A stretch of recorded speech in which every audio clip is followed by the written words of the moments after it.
আওয়ামী দোসর নর্দমার কীট অভিনেত্রী মেহের আফরোজ শাওনের সম্পর্কে গোপন তথ্য ফাঁস করেছেন সাংবাদিক ইলিয়াস। জানিয়েছেন এই অভিনেত্রীকে দুবাইয়ের 5 স্টার হোটেলে নিয়ে ভোগ করেছেন এটিএন বাংলার চাকরিচ্যুত সাংবাদিক জয় মামুন। ফেসবুকে দেয়া এক পোস্টে ইলিয়াস লিখেছেন, জয় মামুন দুবাই গিয়ে এত টাকা খরচ করে এই বেডির সাথে কি করছেন ভাই? আমি হইলে হোটেলের জানালা দিয়ে দৌড় দিতাম। বলে রাখা ভালো, সম্প্রতি ফেসবুকে একটি ছবি ভাইরাল হয়েছে যেখানে এক ফ্রেমে দেখা গেছে বিএনপির আওয়ামী বিষয়ক নেত্রী রুমিন ফারহানা এবং শাওনকে। যে ছবি নিয়ে অনেক লেখালেখি হচ্ছে ফেসবুকে। এই ছবিতে দেখা গেছে আগের সেই রূপ যৌবন নেই শাওনের, চুলে পাক ধরেছে, কমে গেছে চেহারার লাবণ্য। ওই ছবিকে ইঙ্গিত করেই মূলত ফেসবুকে পোস্টটি করেছেন ইলিয়াস। তিনি মূলত বুঝিয়েছেন এই বুড়ির প্রতি কিভাবে রুচি হয় জয় মামুনের। বলে রাখা ভালো, স্বামী মারা যাওয়ার পর থেকে বহুবার জহিরুল ইসলাম মামুন ওরফে জয় মামুনের সাথে দেখা গেছে শাওনকে। একসাথে দুজনে বহুবার দেশ বিদেশে ঘুরে বেরিয়েছেন। ইলিয়াসের দাবি তাদের মধ্যে শারীরিক সম্পর্ক রয়েছে। এর আগে 2023 সালে এক ভিডিওতে ইলিয়াস প্রথম তাদের ব্যাপারে কন্টেন্ট বানান। দুবাইয়ের হায়াত এজেন্সি হোটেলের 1310 নম্বর রুমে তারা একসাথে ছিলেন বলে জানা যায়। ইলিয়াস দাবি করেছিলেন অল্প বয়সে স্বামী মারা যায় শাওন মামুনের সাথে এই অবৈধ সম্পর্কে জড়িয়ে পড়েন। উল্লেখ্য, হাসিনার বিদায়ের পর যে কয়েকজন অ্যাক্টিভিস্ট হাসিনার পক্ষ নিয়ে কথা বলেছেন তাদের একজন শাওন।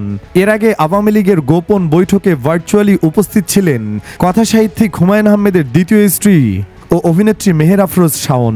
বৈঠকে সাবেক মন্ত্রীরাও ছিলেন। ভারতের কলকাতার হোটেল পার্কে গত 15 জানুয়ারি ওই বৈঠক অনুষ্ঠিত হয়। সেখানে সশরীরে ও ভার্চুয়ালি অনেকে উপস্থিত ছিলেন। গোয়েন্দা সদস্যদের একটি প্রতিবেদনে এসব তথ্য উঠে এসেছে। দাবি করেছেন আল জাজিরার অনুসন্ধানী সাংবাদিক জুলকারনাইন সায়ের।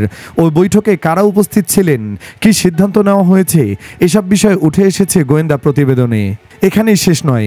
এপ্রিলের অভিনেত্রী ও নির্মাতা শাওনের বিরুদ্ধে গ্রেপ্তারি পরোয়ানা জারি করেন আদালত। ঢাকা মহানগর প্রথম অতিরিক্ত চিফ মেট্রোপলিটন ম্যাজিস্ট্রেট আদালতে এ আদেশ দেন। বাবা ও মাকে শারীরিক নির্যাতনের অভিযোগে তার বিরুদ্ধে মামলা করা হয়।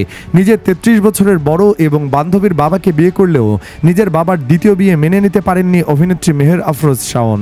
বাবাকে মাঝে মধ্যেই পেটান শাওন ও তার মাদকাসক্ত ছেলে। সাথে যোগ দেন মা ও 2 বোন। এসব কারণে ক্ষুব্ধ হয়ে অভিনেত্রীর জামালপুরের গ্রামের বাড়িতে আগুন দেওয়া হয়। জানা গেছে স্থানীয় ছাত্র জনতার একাংশ এই আগুন দেয়। রাষ্ট্রীয় ষড়যন্ত্রের অভিযোগে এর আগে শাওনকে জিজ্ঞাসাবাদের জন্য ঢাকা মহানগর গোয়েন্দা পুলিশ ডিবি হেফাজতে নেওয়া হয়। শাওনের বয়ফ্রেন্ড সিনিয়র সাংবাদিক জয় মামুন ভয়েস অফ আমেরিকাকে সে সময় বলেছিলেন, আমিও সংবাদ মাধ্যমে দেখেছি রাত 8টার সময় ধানমন্ডির বাসা থেকে শাওনকে নিয়ে গেছে ডিবি পুলিশ। এখন কেউ বলছেন তাকে গ্রেফতার করা হয়েছে, আবার কেউ বলছেন তাকে আটক করা হয়েছে। প্রসঙ্গত 2024 সালের শুরুর দিকে শাওনের বাবা ইঞ্জিনিয়ার মোহাম্মদ আলী একটি ম্যারেজ মিডিয়ার বিয়ের জন্য পাত্রী চাই বিজ্ঞাপন দেন। সে বিজ্ঞাপন থেকে নিশির সঙ্গে পরিচয় ও বিয়ে। এ ঘটনা জানার পর বাবার ওপর শারীরিক ও মানসিক নির্যাতন চালান শাওন।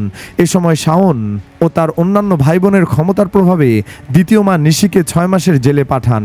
সুপ্রিয় দর্শক, আপনি কি চান শাওনকে যেন আবারও গ্রেফতার করে জেলে ভরা হয়? কমেন্ট বক্সে জানিয়ে দিন আপনার মতামত। ভিডিওটি ভালো লাগলে লাইক দিন এবং শেয়ার করুন। আর অবশ্যই চ্যানেলটিকে সাবস্ক্রাইব করুন। ধন্যবাদ।